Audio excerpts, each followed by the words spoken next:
Hola, buenas tardes. Vamos a empezar con la clase de la segunda clase de certificación energética de CE3. Un pequeño resumen de lo que vimos el otro día. Vimos CE3 y nos acordamos cómo funciona, cómo es lo que es el programa. Tenemos la parte superior, que tenemos la botonera que vamos a ir entrando de izquierda a derecha e ir utilizando los diferentes botones, los diferentes elementos del programa. Y aquí se nos van a quedar guardados todos los proyectos que vayamos a realizar. Teníamos aquí uno que era el que habíamos abierto, en el que teníamos el caso inicial y una copia de seguridad. Vamos a ver el caso inicial. Bueno, habéis visto que cada vez que abro el caso inicial me dice no se encuentra el archivo especificado como plano de situación. ¿Eso qué es? Eso es que en la parte final, donde ponemos imágenes, veis que el plano de situación no lo hemos incluido. Entonces, cada vez que abramos el caso inicial nos va a decir que nos falta meter el plano. Lo tenemos.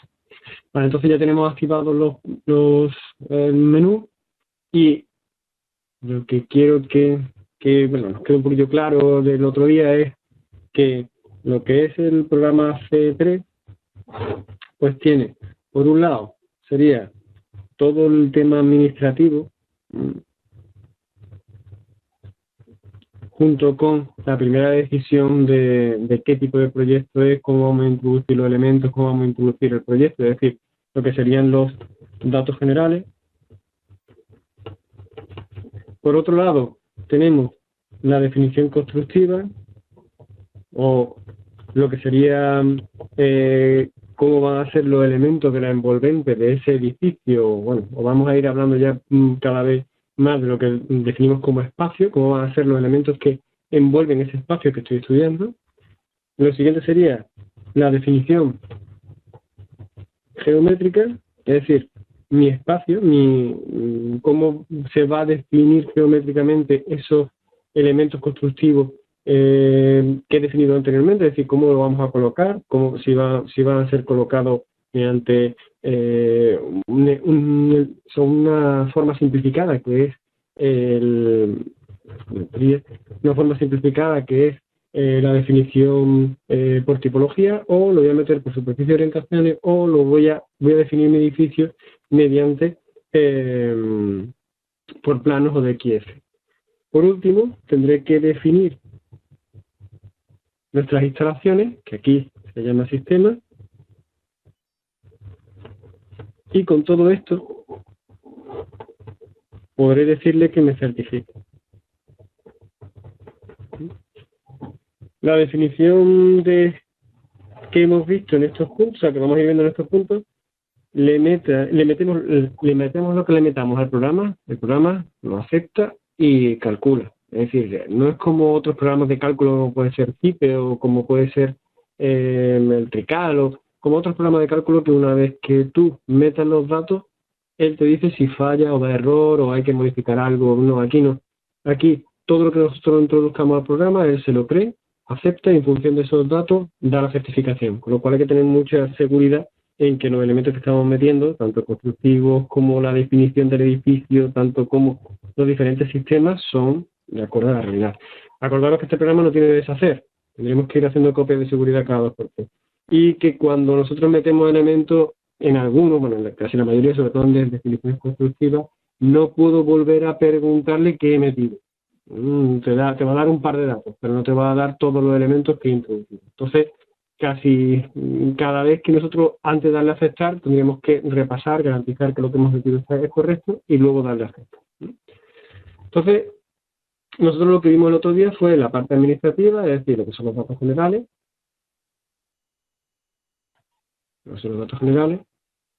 Que dijimos que, bueno, íbamos rellenando estos elementos. Importantísimos son qué tipo de edificio es, la parte de zona climática, todos son importantes, pero lo que me va luego a demandar, digamos que en función de lo que yo meta aquí, ahora el programa me va a abrir una o otros menús, pues es definir qué tipo de edificio es y qué definición geométrica, es decir, qué definición del edificio, cómo voy a definir el edificio en función de qué elementos, si por tipología, por superficie de orientación o con ayuda de plano, porque el último es diferente, el último no depende de este programa, sino que viene de otro programa donde yo monto el edificio y no importa, ¿no? Entonces, con este programa, ¿qué tipo por qué elemento, cómo voy a definir mi edificio, ¿no? Que eso lo veremos más adelante. Lo otro dijimos que era el tema administrativo y estábamos en la definición constructiva. Y hemos ya definido mi parte administrativa y con esto me voy a la definición de los elementos constructivos del edificio. Deciros antes que empezar por aquí, comentar unas cosillas antes, pero fijaros que cuando yo hago la definición constructiva, tengo 3 métodos de introducción de esos elementos, de introducción de fachadas, cubiertas, particiones encubiertas, ¿no? Por tipología de antigüedad, por usuario de información general y por usuario de información detallada. Fijaros que aquí dice por tipología de antigüedad. Si yo me voy a datos generales y me voy aquí a la parte de la derecha donde pone definición geométrica, veis que me está pidiendo, o voy a definirle, ¿no?, que en mi definición del edificio lo voy a meter por tipología. Esto no tiene nada que ver con la definición constructiva por tipología. Es decir, esto es más de la definición geométrica. O sea, esta columna de aquí, en función de lo que yo meta aquí, de lo que yo decida de estos 3 elementos, la definición geométrica se me va a abrir 1 o 2 o 3 ventanas, una serie de ventanas, ¿vale? Pero en la definición constructiva lo que me está diciendo es que yo este elemento lo puedo meter o decidiendo por los elementos que él tiene como elementos tipo, o diciéndole ese elemento qué transmitancia tiene, porque yo lo he calculado manualmente, qué peso, igual porque lo he calculado, y posición de adelante le digo dónde está, o puedo hacerlo en plan panel sándwich, entonces voy eligiendo, voy buscando aquí los elementos, cerámico, ladrillo, tal, no sé cuánto, voy haciendo aquí voy construyendo mi sección constructiva elemento a elemento, y al final lo acepto y bueno, lo coloco, ¿no? Entonces, cuando digo por tipología de antigüedad, lo único que estoy decidiendo, que no tiene nada que ver con datos generales, es que mi material será uno de los que él tiene. Tipo que dijimos que dependía, dentro de los datos generales, del año de construcción en el que le he dicho que fue el edificio. Es decir, que el año de construcción sería el año en el que se construyó el edificio, o si se realizó una reforma energética en la que se cambiaron cerramientos, forjado a lo mejor no tanto, pero sí cerramientos y tal, pues entonces sería aconsejable meter el último año, el año en el que se produjo esa certificación, esa rehabilitación energética. ¿De acuerdo? Vale. Entonces, antes de seguir por el tema nuevo, ¿no?, que sería ya empezar con la definición constructiva o seguir por la definición constructiva, quiero comentar unas cosillas. Primero, no dijimos dónde están los archivos guardados. Comentamos el tema de las copias de seguridad. Dijimos que cada vez que nosotros vamos trabajando, vamos realizando el ejercicio, le damos a guardar, y le dan a guardar, pinchamos en caso inicial y estamos diciéndole al programa que guarde siempre en caso inicial el archivo que estoy trabajando. Que de vez en cuando ya he hecho este guardar en el caso inicial, y después de haberlo hecho, le voy a guardar, le digo la copia de seguridad y lo guardo aquí. En realidad, esto lo que me está haciendo es guardando los elementos que estoy metiendo en el caso inicial en la copia de seguridad. Pero aún así, todo esto pertenece al mismo archivo, que es el archivo proyecto de AVM. O sea que en realidad esto no sustituye a que de vez en cuando nosotros cojamos todo el archivo, que no son solamente estos dos elementos, sino son, ya veremos, bastantes más carpetas, cogemos esa carpeta y de vez en cuando la cambiamos de nuevo, ¿vale? Esto, si vosotros queréis hacer otra copia de seguridad, podéis aquí meter diferentes números, copia de seguridad 1, 2, 3, 4, aconsejo que no le carguéis mucho porque el programa es muy sencillo, ¿vale? Más de 3, 4 elementos no le metéis aquí, pero no deja de ser, ya digo, una copia de seguridad dentro del archivo. Entonces, lo bueno sería que de vez en cuando abriésemos el archivo y lo copiáramos en una carpeta aparte o en otro sitio y lo copiáramos en nombre. Como veis, el C3 cuando se abre te aparecen aquí los archivos que tiene el de ejemplo y además los archivos que nosotros vamos creando. Esto lo hace porque todos esos archivos están dentro de una carpeta. ¿Dónde está esa carpeta? Esa carpeta está en equipo, dentro de biblioteca está en documentos y dentro de documentos en mis proyectos CE3. Como veis, aquí es donde deben estar los archivos para que C3 lo lea. Con lo cual, si quiero hacer una copia de seguridad, copio, y si queréis, copio y pego aquí con otro número, o me lo llevo fuera. ¿Vale? Me lo llevo fuera y lo voy de vez en cuando copiando y cambiando el número. Si entramos en proyecto de VMM, veis que esta carpeta tiene un montón de archivos. En principio, caso inicial CD3, veis por aquí, copia de seguridad CD3, son los dos archivos que aquí, cuando hablo de proyecto de bombería, estos dos con los que estoy trabajando, ¿no? ¿De acuerdo? Pero para que funcione necesitas de todos estos archivos. Aquí tengo la vivienda, estos son los temporales que utilizo para el cálculo, los resultados como especifique, documentación de más, ¿no? Que podemos ir metiendo. Pero inicialmente ya veremos cómo ahora mismo aparecen, aunque veáis que este archivo está en blanco, veremos cómo cuando si lo calculamos, vosotros tenéis archivado o tenéis instalado el programa Líder, en los archivos que se llamen caso inicial o bueno, los que tengan la extensión .c3, esta imagen se convierte en una imagen de Líder, ya que a través del programa Líder vamos a abrir los archivos, vamos a ver qué nos está haciendo y cómo está modelando el edificio, ¿no?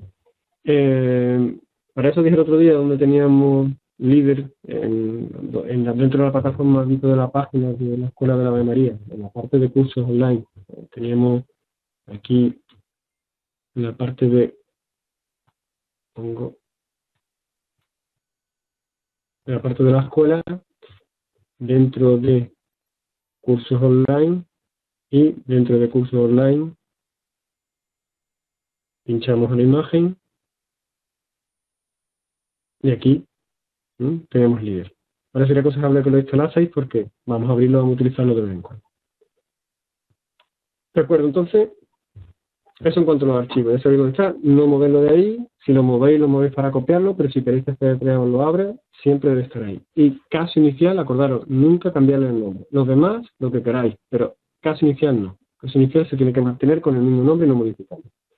Fijaros que ahora, si yo entro en copia de seguridad, ¿no? Para que veáis la diferencia de lo que sería el caso inicial y las diferentes copias que ya utilizaremos porque tienen su utilidad para reformas energéticas o para el informe de mejora, veis que cuando entro directamente, dentro de datos generales, entro en descripción de las medidas de mejora, pero no me deja entrar ni en imágenes, ni en datos administrativos, ni en datos generales. No puedo cambiar nada de esto, ¿vale? Entonces, en principio, lo tenemos como una copia de seguridad por si acaso te falla, volverlo a copiar, pero si queremos una copia real de seguridad, cambiándolo al archivo y sacándolo de mis documentos.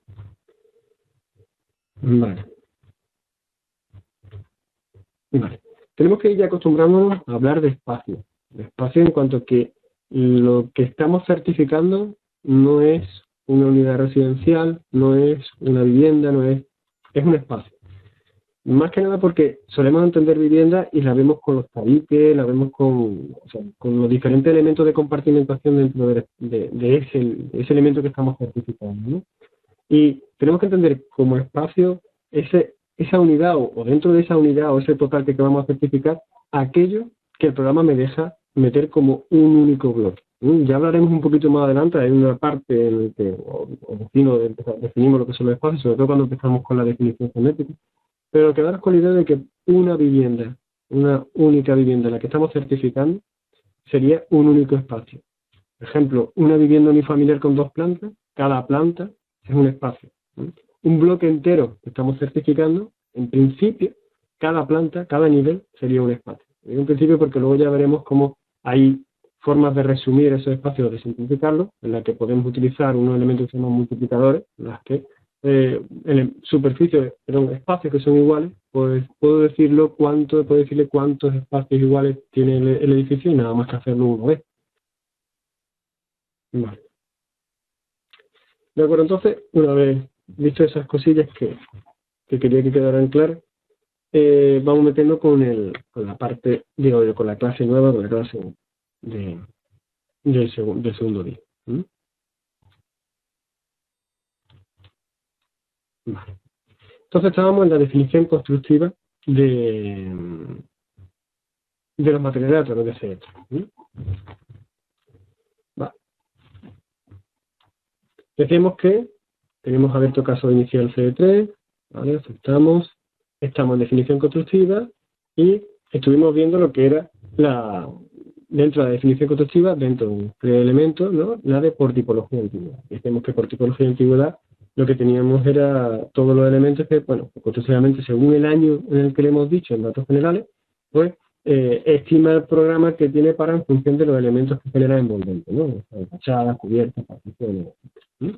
Entonces vamos a ir viéndola un poquito más en detalle y vamos a ir hablando de qué me pide en cada uno de esos datos y qué me da, ¿no? Qué elementos me da, me define y qué elementos de más hay que darle al programa para que defina en su totalidad ese elemento fachada o cubierta. Entonces vamos a empezar de izquierda a derecha, vamos a ir leyéndolo cada una de las pestañas y ver eh, qué elemento me define y sobre todo qué elemento hay que decirles que ya veremos que serán diferentes en algunos, que en principio por tipología de antigüedad, como es más simplificado, me va a pedir menos y conforme vayamos entrando hacia la derecha en usuario y por usuario información detallada, me va a solicitar más elementos, ¿no? Entonces, entramos en por tipología de antigüedad, vamos a definir una fachada y en fachada me aparecen esto que ves en ventana. Lo primero que tenemos es esta ventana en la que se recogen todos los elementos de fachadas tipo que él presupone para el año de construcción que le hemos dicho antes en datos generales. La primera, la fachada por defecto, es la que C3 tiene introducida en esta carpeta, aunque parece que esté vacía. Que tú cliques 2 veces y veas que no se abre nada y que no aparece nada, siempre tiene la fachada por defecto. Con lo cual, si yo ahora mismo no tocase nada, me fuera a definición geométrica, definir el edificio y le doy a calificar, le doy al botoncillo de calificación energética, el programa detecta que estos son los elementos que yo le estoy diciendo a ese edificio o a ese espacio, ¿no? Que son los que tiene como envolvente, y me calcula, me certifica la vivienda.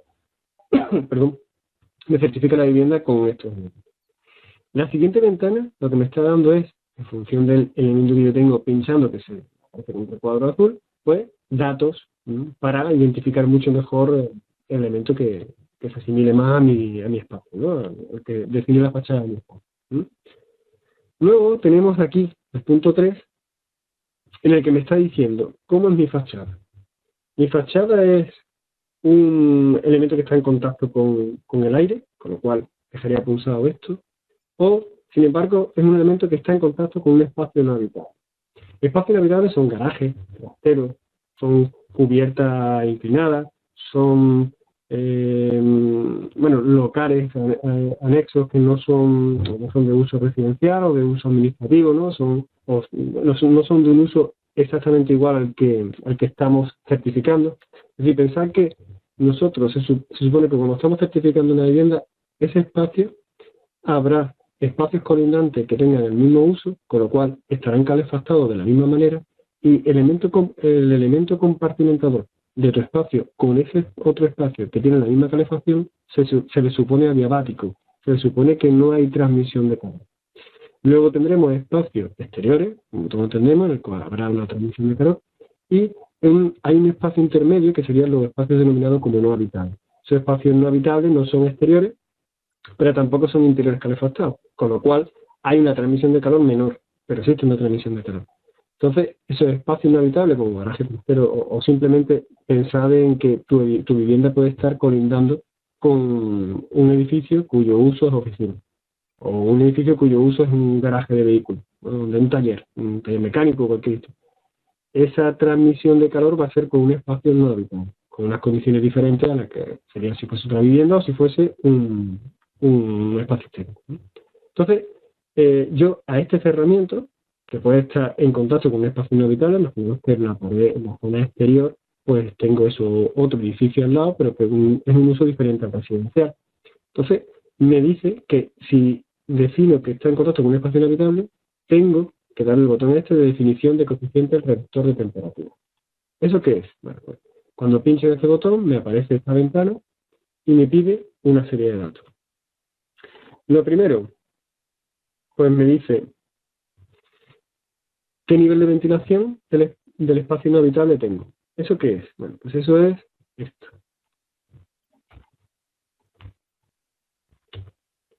Tengo, según el HE del año 2009, en la tabla E8 del apéndice E, o en el documento de apoyo al DBHE1 del año 2013. ¿No? En los dos lados puedo encontrar. Notamos esta tabla en la que me dice, en ese espacio puede ser o un espacio poco estanco o un espacio muy estanco, ¿no? En el que ni puerta, ni ventana, ni abertura de ventilación hacia el exterior, o, en el caso 5, que sería el más desfavorable, poco estanco, con numerosas juntas abiertas o aberturas de ventilación permanentes, grandes o numerosas. Esto, como veis, es muy genérico. En realidad no es muy difícil definirse dentro de esto del punto 1 al 5, sobre todo entre 2 puntos. Lo bueno es que la exigencia del PE3 es solamente 2, o poco, con lo cual estaría dentro de los niveles 1, 2 o 3, o mucho, que estaría dentro de los niveles 4 o 5. Lo cual ya todo es un poco más fácil, ¿no? Estaría entre estos tres o estos. ¿De acuerdo? Vale. Una vez que decidimos ese espacio no habitable, qué grado de esta entidad tiene, nos vamos al siguiente paso. El siguiente paso es cómo se coloca el aislamiento. Podemos tener o un no aislado no aislado, o un no aislado aislado, es decir, fijaros que esto es el espacio exterior, esto es el espacio no habitable, y esto es nuestro recinto, nuestro espacio habitable, nuestro espacio de certificación. Entonces aquí, nuestro espacio de certificación tiene una pared aislada, está en contacto con ese espacio no habitable, que está en contacto con el exterior. Con lo cual, la transmisión térmica con el exterior se produce en este espacio de aquí, en esta pared, y la transmisión de calor entre el espacio no habitable y el espacio habitable se produce a través de un aislamiento térmico, ¿vale? Puedo encontrar que no haya aislamiento térmico, o puedo encontrar que el aislamiento térmico esté en el espacio no habitable, desde el espacio no habitable al espacio exterior. Por ejemplo, pues una vivienda que tiene un tabique cerramiento, o sea, un elemento de cerramiento interior, una partición interior con un local, pero ese local tiene un cerramiento exterior con el exterior que tiene un aislamiento térmico. Entonces, utilizaríamos este caso, ¿vale? Eso, si queréis mirarlo en la norma, lo tenéis aquí, viene en el apéndice E del DBH1 o en el documento de apoyo del H1 en la figura 6, ¿vale? El que aparece tanto este, que es para fachada, ¿sí?, como este, que es para cubierta, que lo veremos un poquito más, ¿vale? En el siguiente punto, cuando vemos cubierta, hablaremos nos va a pedir exactamente los mismos datos y hablaremos de qué pasa con esto. Bueno, entonces, ya hemos definido qué nivel de estanqueidad vamos a suponer que es poco, que el nivel de aislamiento vamos a suponer que es muy aislado, y ahora nos pide una relación AU a UE. ¿Eso qué es? Eso es esto. Eso es la relación que hay entre el área de la partición interior en contacto con un espacio no habitado y el área del cerramiento exterior de este espacio no habitado en contacto con el exterior. Es decir, lo de arriba es el tabique que tengo en mi espacio que estoy certificando, la superficie de ese tabique, que está en contacto con ese espacio no habitable, y lo de abajo son todas las superficies que tenga ese espacio no habitable que estén en contacto con un exterior. Divido esos dos, me da un coeficiente, y ese coeficiente que me. Para que lo veáis un poquito más claro sería esto. Imaginaros que yo estoy certificando este espacio de A. Imaginaros que A es una vivienda, ¿no? Bueno, está dibujado fatal y me fachada exterior, pero la idea es que pensar que esto es una vivienda certificada. Esta vivienda certificada, por arriba tiene más viviendas, igual que este espacio D, por arriba tiene más viviendas, ¿no? Y esto sería como un local en planta baja. Entonces, esta partición interior, este tabique, este cerramiento, esta partición interior, está poniendo en contacto este espacio no habitable, que es el B, con el espacio habitable a certificar. Y B tiene dos fachadas, la AUE1 y la AUE2. Estas dos fachadas son los elementos en contacto con el exterior. El coeficiente que me está pidiendo es este. Sería AU, es decir, partición interior, superficie de partición interior, partido AUE1 más AUE2, es decir, la fachada del espacio interior, el elemento que cierra ese espacio interior con el exterior. ¿De acuerdo?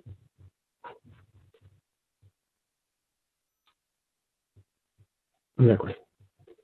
Con lo cual aquí pondríamos el coeficiente, que fuese 50, por ejemplo, y listo. Con eso tendríamos, dándole a añadir, aparecería aquí. Ya tendría definido dentro de fachada. La fachada por defecto no representa mi edificio, no me representa el envolvente de mi edificio, no representa este elemento que he metido, pero está en contacto con un espacio no habitable y he definido la relación de ese cerramiento con el espacio no habitable, ¿vale? Al darle a añadir, se me ha metido aquí. ¿Cómo va a entender el programa esto? En principio, cuando esté definiendo el edificio por tipología de antigüedad, como solamente puedo coger un cerramiento, eso lo veremos un poquito más adelante, pero bueno, para que ya se nos vaya quedando, como solamente puedo coger un cerramiento, él va a detectar que la fachada por defecto no es la que define el edificio y la tip fachada 001 sí es la que define el edificio. Si pincho dos veces, puedo modificar este elemento y el texto y bueno, ponerle aquí lo que yo creo que representa para que me ayude para luego decidir modificarlo. De acuerdo.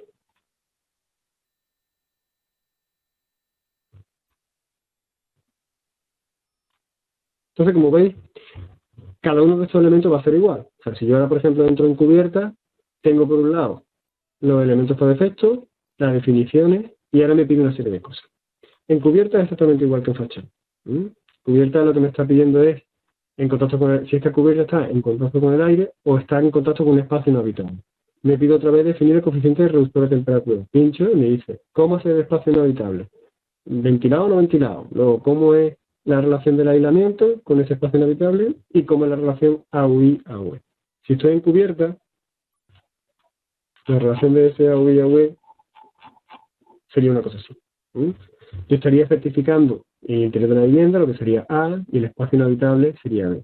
Entonces yo tengo por un lado AIU. AIU sería lo que vemos aquí en rojo, que sería el forjado. Y AUE tendría pues estos dos paños verticales más los dos paños inclinados, las dos superficies de los paños inclinados. Será los elementos que estarán en contacto con, se supone que los aleros y todas esas cosas tendrían que recortar, ¿vale? Para ser fino. Sería solamente los espacios que estarían en contacto que generan el volumen este interior de él. ¿De acuerdo? Para que tengáis un poco una idea de qué está haciendo con este AUI y AUE, la norma viene, lo que intento definir es el coeficiente de corrección de la transmitancia térmica dentro de particiones interiores. La transmitancia térmica pues es el valor U, y ese U, esa transmitancia que va a utilizar el programa, depende de un UP, es decir, de la transmitancia del elemento en sí, por un coeficiente B. Ese coeficiente B es el que calcularé a través del AUI y AUE, de repente teniendo en cuenta también la relación que hay con el aislante térmico y si ese espacio está ventilado. Si ves aquí, tengo dos casos, el caso 1 o el caso 2, si entráis en tabla, ¿no? La relación AIU-AUE que nosotros hemos calculado, entraría aquí, con lo cual con esto me daría la fila en la que estamos trabajando.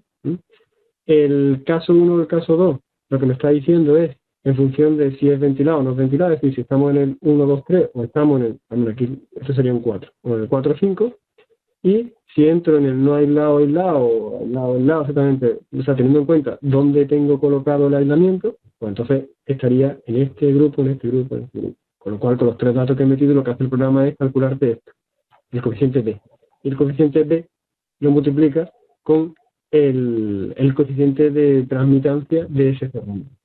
Si estamos hablando, por ejemplo, de una cubierta, pues el elemento que separa el forjado, ¿no? La transmitancia del forjado que hay encima de mi espacio de estudio y por debajo de esa cubierta, de ese espacio no habitable, de ese bajo cubierta, pues sería el UP. Y el B sería lo que hemos calculado, ¿no? En este caso, pues, está aquí puesto el número. De acuerdo.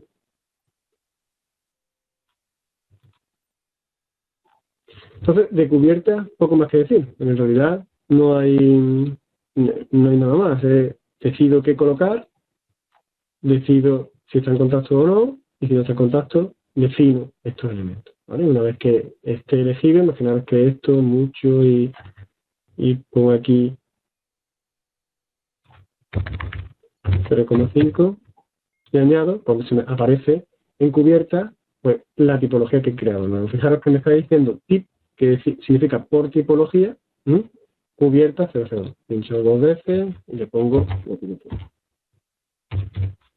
Y voy definiendo los elementos que ahora mismo ya veréis como, bueno, estamos entrando, pero cuando tengamos muchos elementos, viene bien saber características para luego decirle al programa dónde va cada uno de ellos, utilizarlos cuando nos pida definir la envolvente térmica y cuando es una medianera, cuando es un tabique, cuando es un costado exterior, etc. Vale, entonces, con esto tendríamos ya definido fachada y cubierta y nos vamos a partición interior. Partición interior, pues lo mismo de siempre. A partir de ahora lo que voy a hacer, como se repiten muchas cosas, lo que me voy a hacer es pararme en aquellos elementos en los que las definiciones de los diferentes, dentro del elemento, pararme en aquellas partes en las que son distintas con las anteriores. Aquí Pues ya sabéis lo que es, esto igual, ¿no? Y lo único diferente es esto, que me está diciendo cómo es mi partición interior, si es horizontal o vertical. ¿Ves que vertical lo que me estamos colocando son tabiquerías y en horizontal lo que me está colocando son forjados?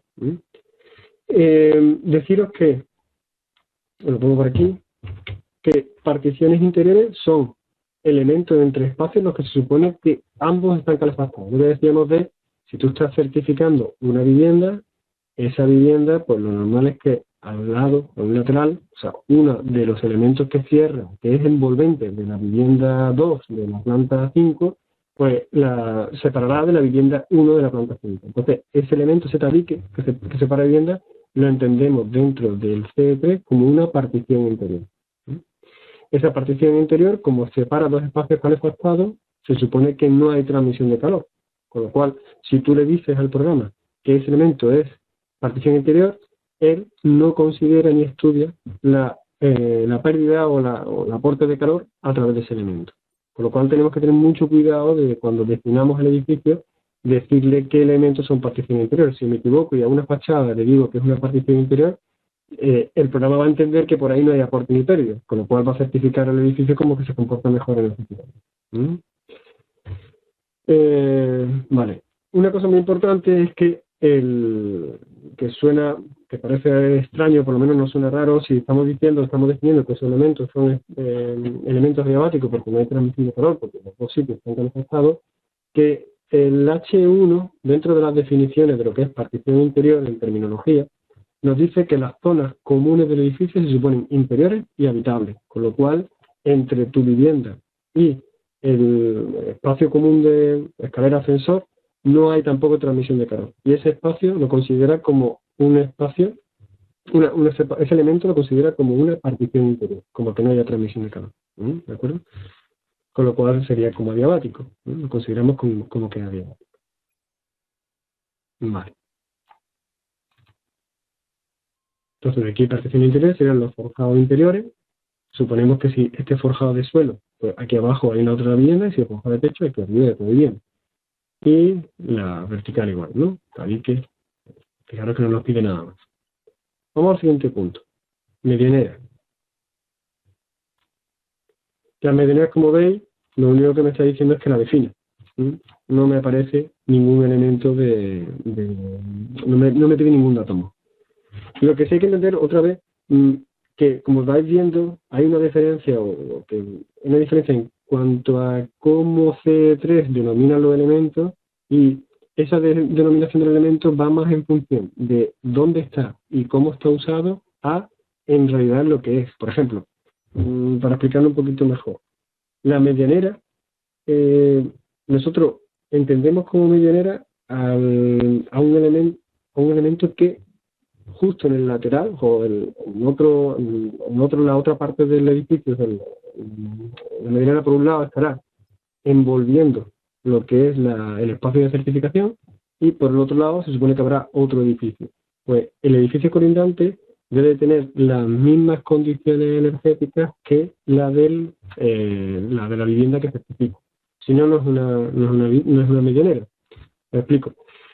Si yo tengo un edificio en el cual ese edificio está exento, es decir, no tiene ningún... Imaginaros que yo tengo un edificio, ese edificio está exento, con lo cual tengo calle y estoy certificando esta vivienda de aquí. Si esta vivienda de aquí, en este lateral, lo que tiene es un solar, yo sé que la pared que está aquí colocada es una medianera, pero a efectos térmicos no es una medianera, sino que es una fachada.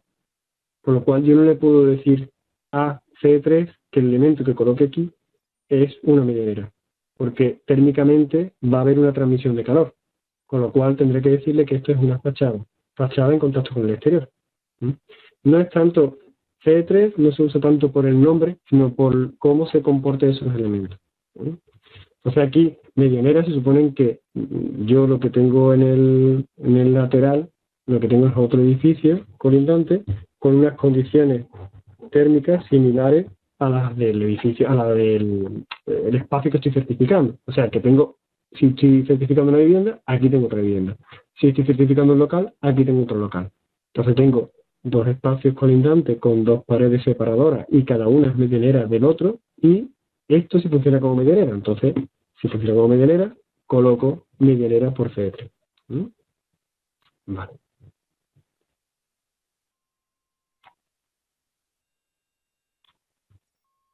De acuerdo.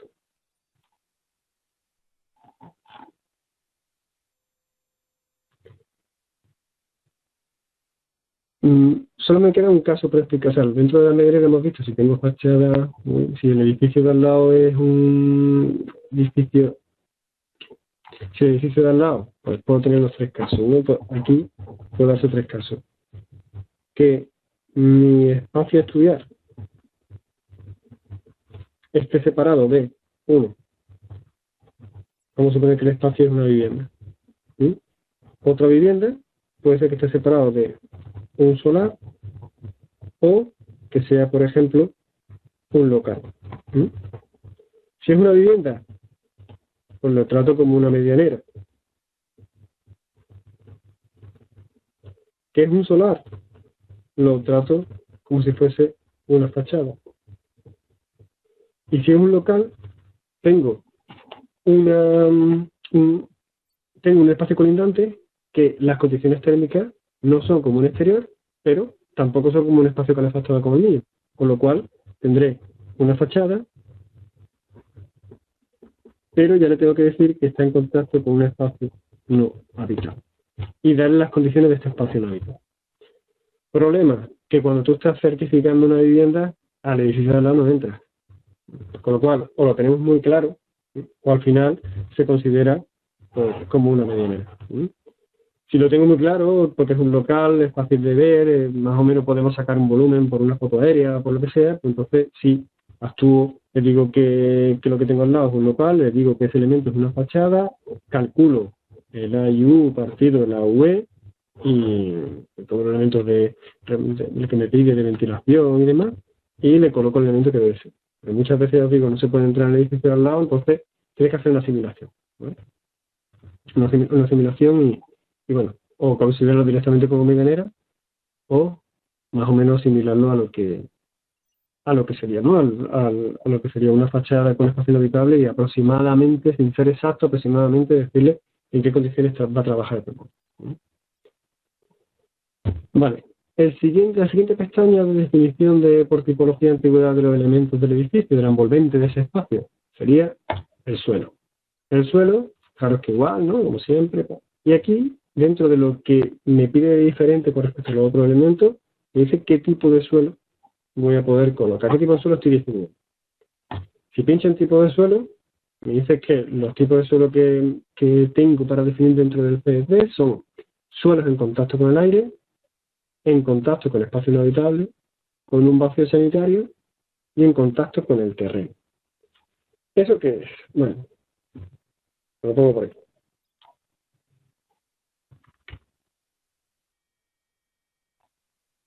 Fijaros, solo en contacto con el aire. Bueno, pues está claro, ¿no? Yo tengo un forjado en el que la parte inferior está con el exterior. Imaginaros que estoy certificando una vivienda de planta primera en la cual la planta baja son soportales.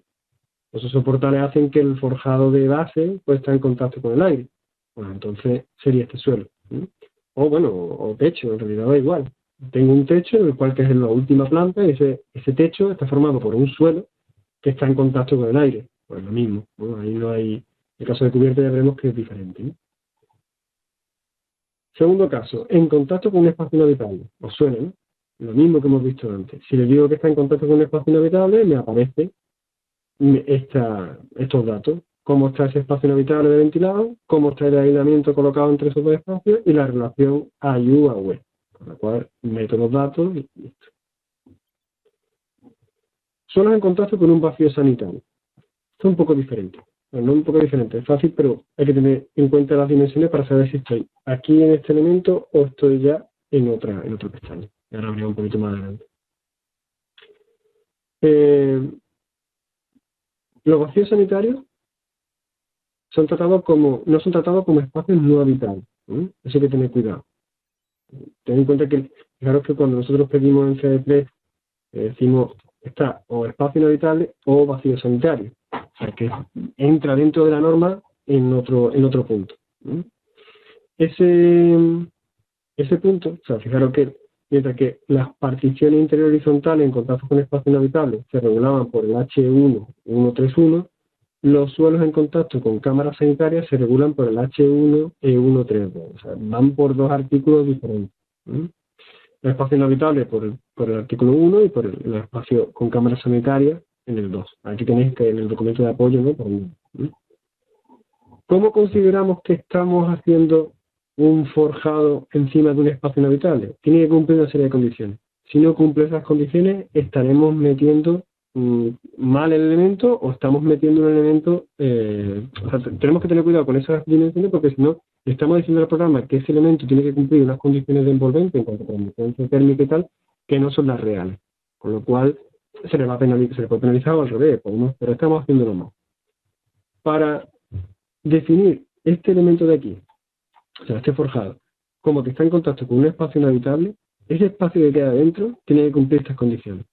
Que tenga una altura h menor o igual a 1 metro sobre el nivel del terreno. Es decir, fijaros que da desde la parte inferior del forjado hasta la cota superior del terreno, como mucho hay 1 metro. Que la profundidad que tiene con respecto a la cota del terreno, es decir, la parte inferior del elemento de apoyo, de cimentación, losa, lo que sea, está por encima, del medio metro. Y es para cámaras de aire ventiladas por el exterior. Es decir, que aquí tengo que tener este espacio ventilado. No dice ni cómo, ni cuánto, ni mucho, ni poco, pero tiene que tener una ventilación. Con lo cual, este espacio tiene que ser relativamente ventilable y con estas dimensiones. Lo de 0,5, si estamos contando la parte de abajo del apoyo, la verdad es que se nos queda casi a ras del suelo, porque ningún zapato tiene 40, 30, si me limita, ¿no? Una losa 30, 40 centímetros. Me imagino que esta cota sería más la parte interior de aquí, pero bueno, si vamos al dibujo que viene en la norma, es este el que tenéis aquí, y nos dice que la profundidad Z respecto al nivel del terreno es inferior a 0,5. Al decir profundidad Z respecto al nivel del terreno, se supone que, me imagino que sería más un espacio interior, ¿no? Pero bueno, el dibujo de norma es el que aparece por aquí. Entonces, para yo decir que mi espacio que estoy certificando estoy colocando un forjado que está sobre un espacio, sobre una cámara sanitaria, tiene que ser, sobre cámara sanitaria que tenéis, tiene que cumplir estas condiciones. Si no cumple estas condiciones, ¿qué pasa? Bueno, porque dice la misma norma que si se cumple B pero no A, pues entonces tenemos que calcularla según el H1 e 11 del 2009. Ahora lo explico. Dice, si se cumple la condición, si no se cumple la condición B, perfecto. ¿Eso qué significa? Lo que dice la norma de estos dos artículos, ¿qué significa?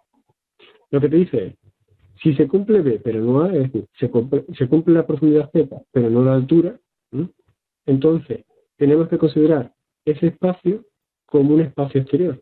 Con lo cual, lo que tendríamos que indicar es que ese suelo está en contacto con el aire exterior. Como si estuviese levantando, como si estuviésemos haciendo el forjado de planta primera en contacto con un soportal, ¿no? O el forjado de cubierta. Se supone que, fijaros que se cumple B, pero no A. Se cumple la profundidad, pero la altura no es menor de 1 metro. O sea, es decir, que esta altura es más alta. Tenemos un espacio más alto ventilado, pues lo considera como que aquí entra suficientemente aire como para que sea feliz. Ahora, segundo caso, se cumple la condición B, es decir, no se cumple la condición B, es decir, se cumple la altura, pero la profundidad no está por debajo de 0,5, es decir, es más profunda. Pues si es más profunda, lo que se considera es que es un espacio no habitable, lo cual tendríamos que utilizar suelos con espacio no habitable, ¿vale? Que es, bueno, ahora lo explicamos un poquito más, ¿no? Estamos explicando ahora mismo el 1, hay que explicarlo en el 031 y 12 y estamos en el anterior. Estamos en el posterior. No lo hemos explicado. Entonces lo consideramos como un espacio no habitable. Solo en contacto con un espacio no habitable. Vale.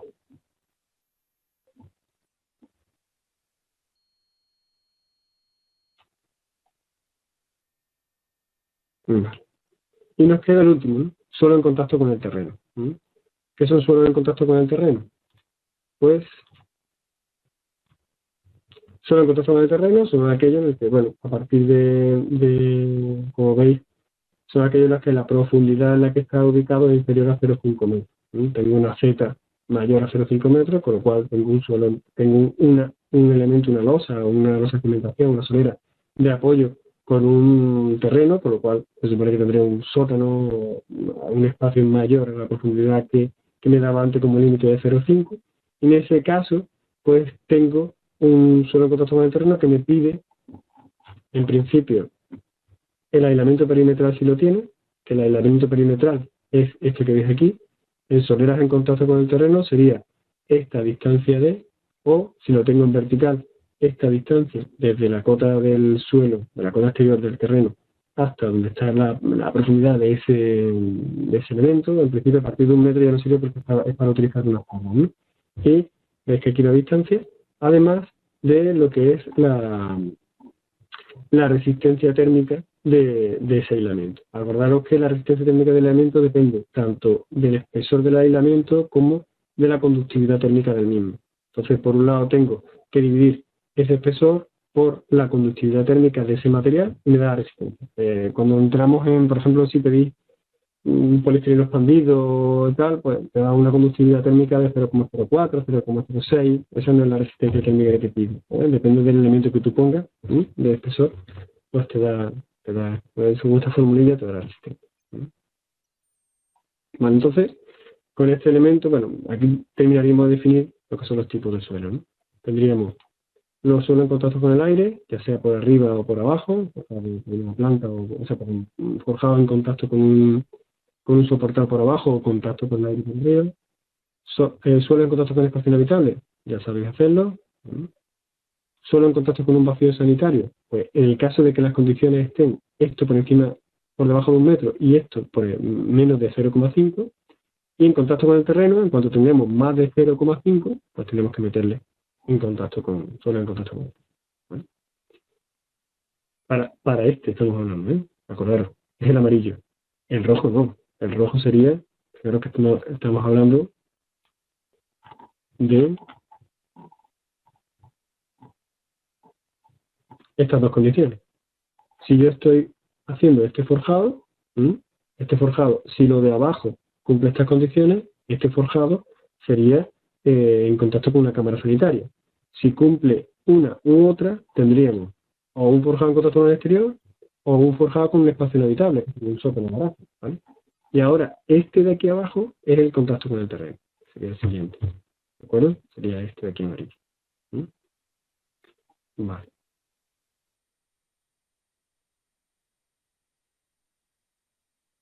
De acuerdo.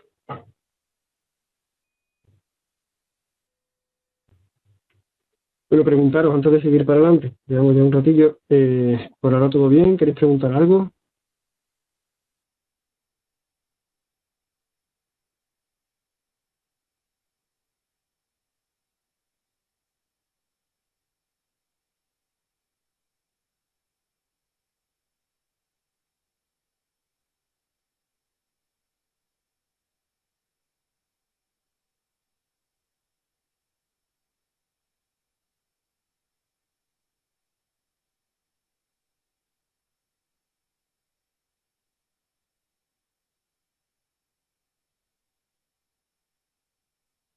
Dando en las charlas. Y ahí es donde vais a un poco a coger el concepto de dónde se usa una cosa, ¿no? Pero en principio, para tener un conocimiento general, veréis que ahora luego se repite el usuario de información general, se repite el usuario de información detallada, y luego en las prácticas se va perfilando dónde utilizamos los diferentes elementos en función de cómo se realiza. Que eso es lo importante.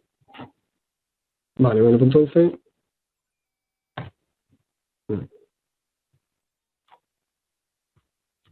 vamos a seguir para adelante. Ya hemos visto hasta el suelo, cerramiento en contacto con el terreno. Vale.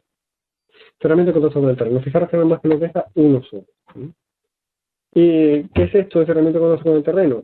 Si miramos en los tipos, miramos por aquí, nos está diciendo que puede ser este, en vertical, este en horizontal o este en horizontal. ¿Vale? Tenemos el elemento definido como nada más que uno, que es lo malo, que nos viene solamente como como hormigón armado de densidad 2500, mortero de cemento cal para albañilería para revoco, es decir, lo que sería la capa de acabado interior, y la transmitancia térmica. Claro, cuando vemos los tipos y decidimos entre uno de ellos, para un muro a lo mejor valdría el hormigonado con una capa de terminado de mortero de cemento cal para, o un revoco, ¿no? Igual que para una cubierta, pero para un suelo no, porque la terminación es diferente, ¿no? Claro, aquí no se suele utilizar. ¿Por qué? Se suele utilizar. ¿Por qué te deja este espacio, este elemento abierto? Porque un poquito más adelante, cuando entremos en las siguientes pestañas, usuario información detallada, usuario información detallada, volveré a entrar aquí en suelo, volveré a decir el tipo de suelo y, perdón, cerramiento. Volveré a darle aquí cerramiento, volveré a darle el tipo y si puedo elegir este y ya sí le puedo dar una definición de lo que en realidad es. Este no se utiliza tanto por tipología de antigüedad.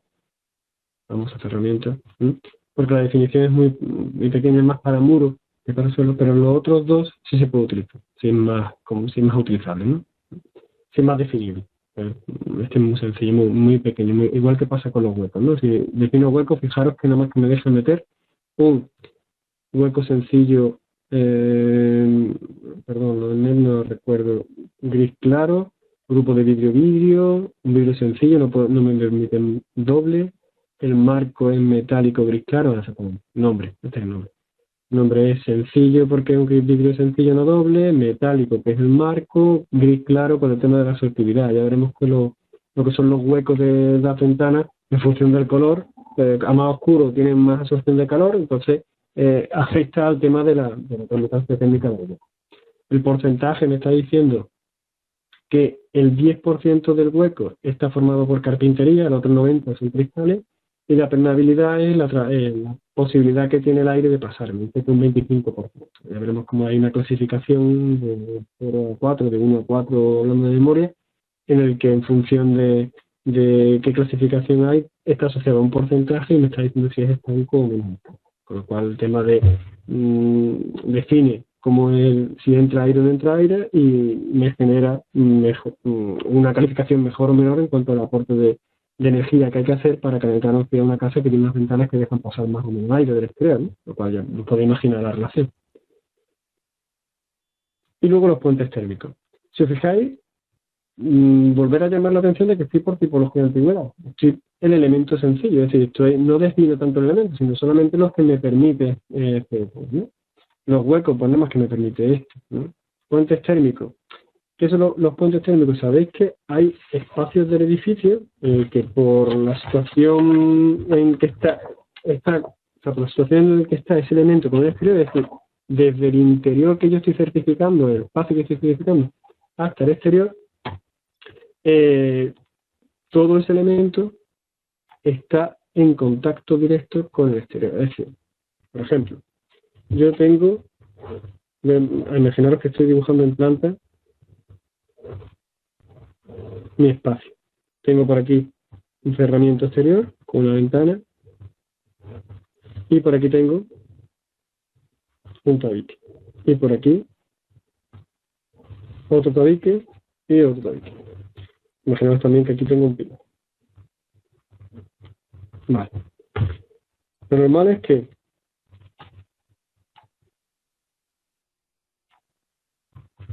por aquí tenga un puente térmico. ¿Por qué?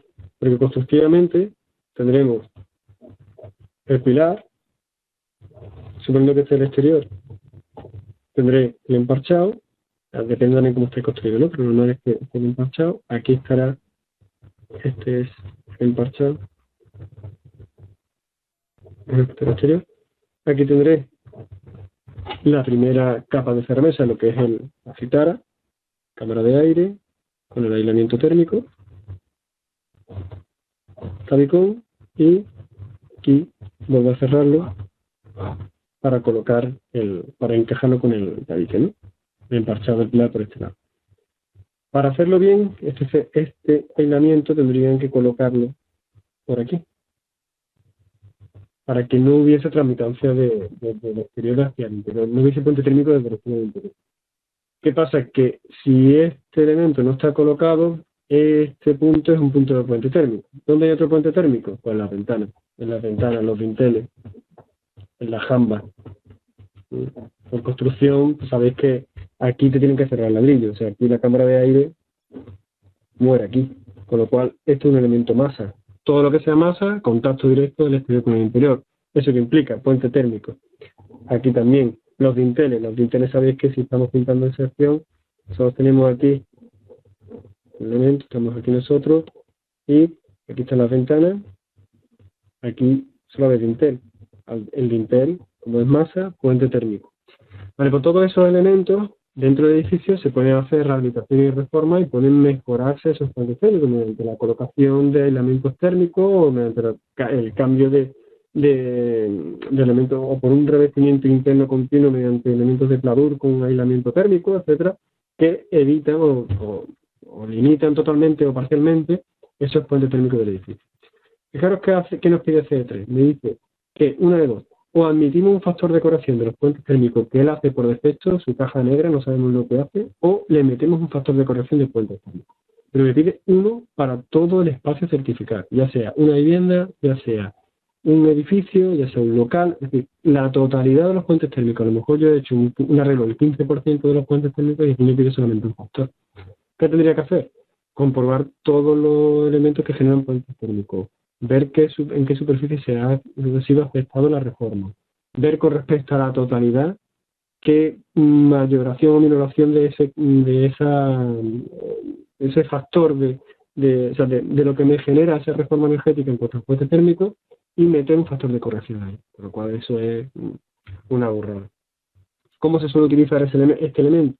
Este elemento es lo que se hace, una de dos, o admito el factor de corrección de puentes térmicos por defecto, o utilizo lo que sabíamos hacer, lo que os comenté aquí al principio, cuando estoy dando datos generales, y utilizo la importación del líder Canyon. Yo puedo introducir el líder, un edificio en 3 dimensiones, y puedo definir cómo son los puentes térmicos por cada uno de los puentes térmicos. Con lo cual, una vez que yo lo modele y define cada uno de ellos, lo introduzco en el edificio, en el programa, lo importo y lo abro con C3. ¿Vale? Entonces, en ese caso, no es que sea más sencillo, es que se pueda hacer. Aquí esto es una borrada. O sea, intentar definir el coeficiente de puentes térmicos de un edificio 1 a 1, pilares, dinteles, jamba, etcétera, etcétera, y viendo en cuánto se ha metido esa reforma, en qué cantidad de tramitancia térmica con respecto a la anterior que había, y esa mejora que produce en cuanto a los puentes térmicos del edificio, en cuanto al 100% de ese espacio, eso es un cálculo que para lo que se le pide a la certificación energética y el cambio que produce en cuanto a certificado energético, no merece la pena. No merece la pena en cuanto a la mejora o peor que produce a la hora de sacar ese certificado o esa calificación. De acuerdo. Bueno, pues en principio con esto terminaríamos lo que sería la definición de todos los elementos de mi espacio a certificar por tipología o antigüedad. Tendríamos... Vale. De acuerdo. Tendríamos todos los elementos definidos y pasaríamos a la siguiente pestaña, a lo que sería cómo define mi elemento, ya no por tipología, sino por usuario, información general o por usuario, información detallada. Aquí no me paro casi nada, porque fijaros que va a ser todo otra vez lo mismo, lo diferente son en 2 puntos, que sí me tengo que parar, y lo diferente es esto. Mientras que por tipología de antigüedad yo meto el elemento, por usuario yo lo que meto es cuánto es la transmitancia térmica del elemento completo, cuánto es el peso y dónde está el aislante. Y además en todos y cada uno de ellos, salvo en huecos distintos, ¿vale? Los puentes térmicos igual. Igual que yo antes en fachada decía cómo era, aquí igual, le digo, defino el elemento y aquí le digo los datos que me pide en función de si está con un espacio inhabitado o si está con un transformador exterior. ¿Vale? Igual que en cubiertas, pasa lo mismo, igual que en partición interior, horizontal o vertical, lo único que no me salen los elementos, pero en realidad es exactamente lo mismo. ¿Dónde cambia? Cambia aquí en huecos. Fijaros, antes en tipología de antigüedad, huecos solamente me salía uno, y ahora por usuario de información general, huecos, me pide estos elementos. Y ahora que por usuario de información detallada, me pide un poquito más, ¿no? Porque cuando nos vamos acercando a la derecha, vamos definiendo el elemento, el elemento con más detalle. Vamos a ver qué sería cada uno de estos puntos en la ventana, en la pestaña web.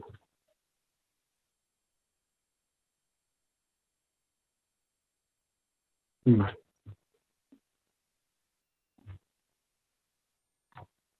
Eso lo tenemos aquí.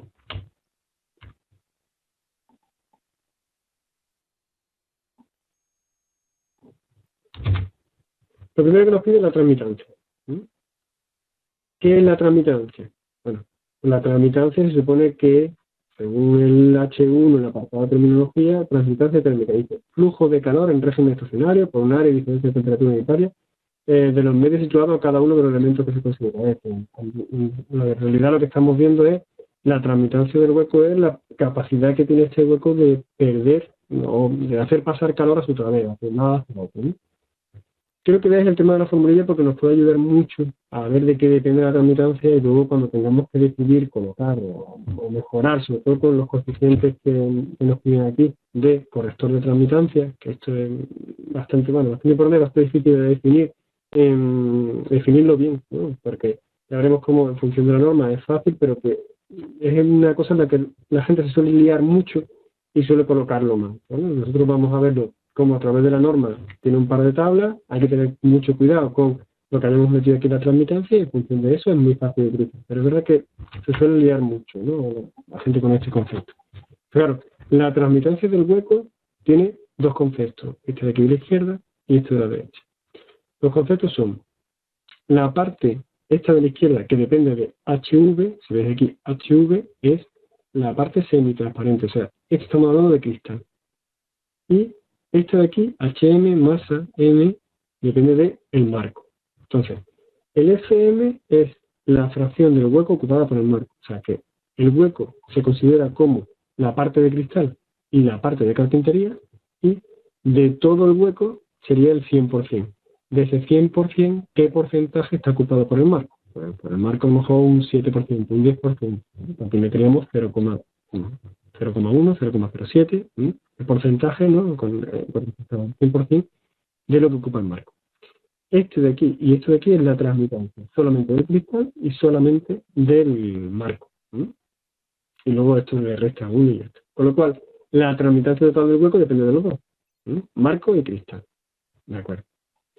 Aquí os pongo un par de páginas, lo tenéis dentro de la plataforma, en la referencia 6 y en la referencia 7, uno sobre marcos de aluminio y otro sobre marcos de madera. Y tenéis, la verdad que en la página está bastante bien, explica algunas cosillas, explica un tema de transmitancia, son algunos palillos, por ejemplo aquí os pongo un ejemplo de la serie Inaltech de aluminio, en el que con la misma U de marco y dos tipos de cristales que veremos un poquillo más adelante, cómo cambia lo que es la transmitancia de la ventana. Claro que esta transmitancia es de 320 y tiene un vídeo de 414.4 y esta tiene una transmitancia de 233, o sea, con una unidad menor, y ha cambiado del 414, pero el mismo 4, pero con baja emisividad.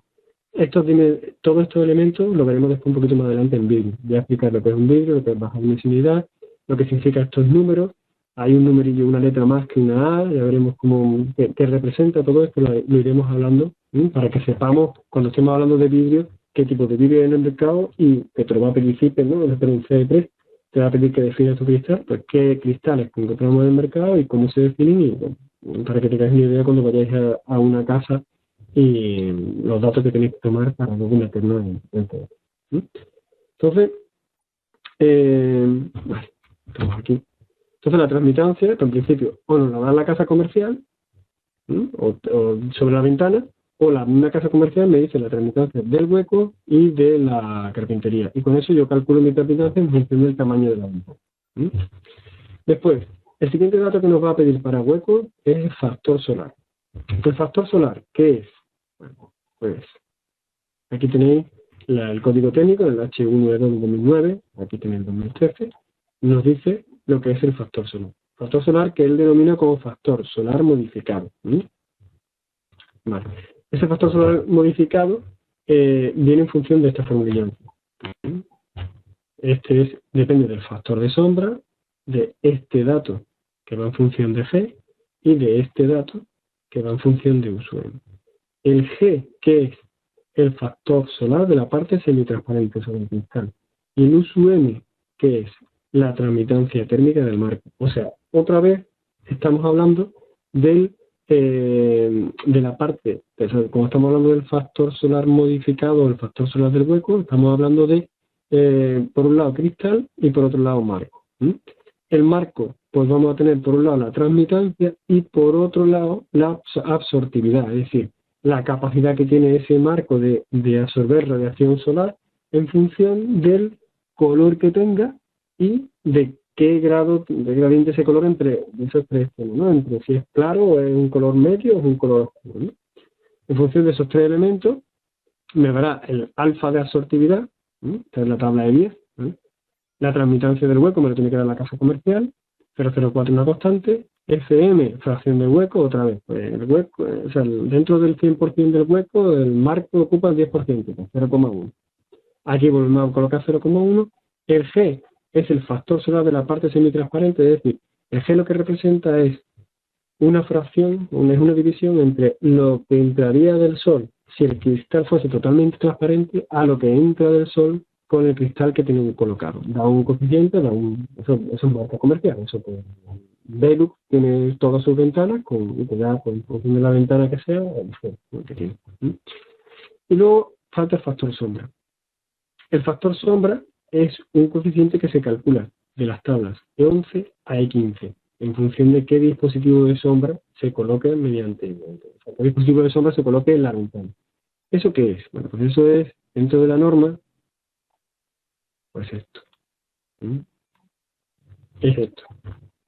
Lo que tengo es, por ejemplo, aquí he puesto voy a poner el otro que es un poquito más calificado, el 2. Todos saben la norma y todos son sombras.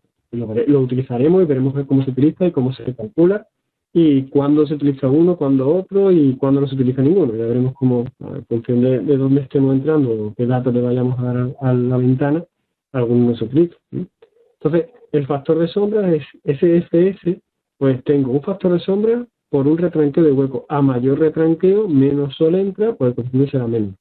Va en función de la orientación de fachada.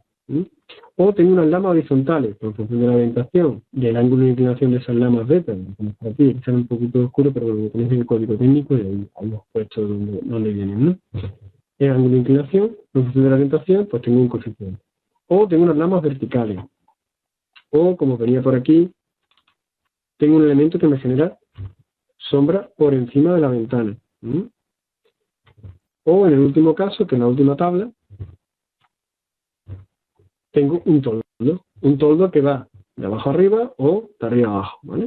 O sea, estos son fijos, lo que hacen es abrirse y esto lo que hacen es extender. En función de esto, si tengo, este es el caso B, por ejemplo, pues si tengo un tejido opaco o un tejido translúcido, o sea, que no deja pasar casi nada de luz, deja pasar algo de luz, en función de la orientación y el ángulo, fijaros que nada más que me dicen 3 ángulos. ¿Cuál cojo? Bueno, pues 45 que es el del medio porque puedo tenerlo igual que para abajo para arriba, no lo sé cómo lo va a tener el usuario, ¿no? Tengo que hacer una estimación. En función de la orientación, pues tengo un coeficiente. Vale. Entonces hemos dicho que estamos intentando calcular el factor solar. Ese factor solar, la norma me habla como factor solar modificado. Ese factor solar modificado depende tanto del factor de sombra como de todo esto. Esto lo tendré por casa comercial, esto lo tendré por casa comercial, esto en función del color que haya elegido, y el factor de sombra me dice las tablas de la E11 a la E15. ¿Qué hago? Cojo todo, cojo uno, hago una media. Lo que tengo que hacer es, en principio, de todos los elementos en los que me encuentro, o sea, pues tengo lamas, tengo un toldo y está retranqueado 30 centímetros. Calcularle el factor solar a esa ventana, perdón, el factor de sombra a esa ventana, y el coeficiente mayor que me salga, es decir, el que me produce menos inserción de luz, ese es el que coloco. Solamente uno. Con lo cual, a lo mejor, el que me provoca menor incidencia de luz es el tema del retranqueo. Pues ya he metido el retranqueo. Con lo cual, lo que sí quiero incidir en eso, porque luego me va a hacer falta para meter otro dato. Aquí en el FSUS solamente meto uno de los coeficientes de las tablas E11 a E15. El programa me va a volver a pedir otra vez que meta un coeficiente de los de E11 a E15. Y meteré aquel coeficiente mayor de todos los que he calculado, pero sin repetir el que ya he puesto en el FSUS, que sería el factor sombra. Veremos cómo aquí el factor sombra me lo va a volver a preguntar. Yo aquí le he metido ya 1, aquí no lo puedo volver a repetir. Con lo cual, bueno, ya sé para qué lo voy a utilizar, ¿no? Vale.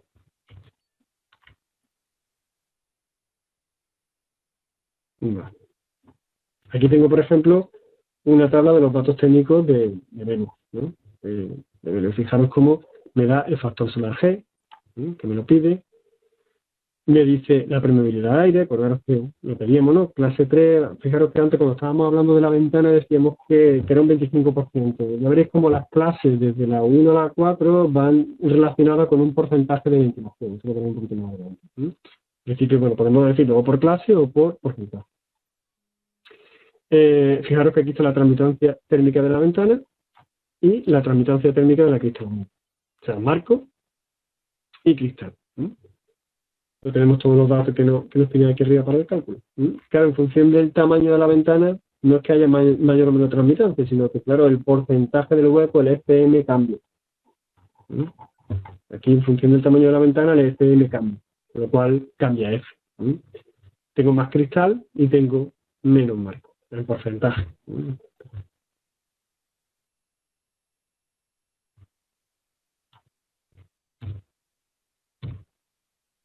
Vale. Aquí lo que decía, el tema de la permeabilidad.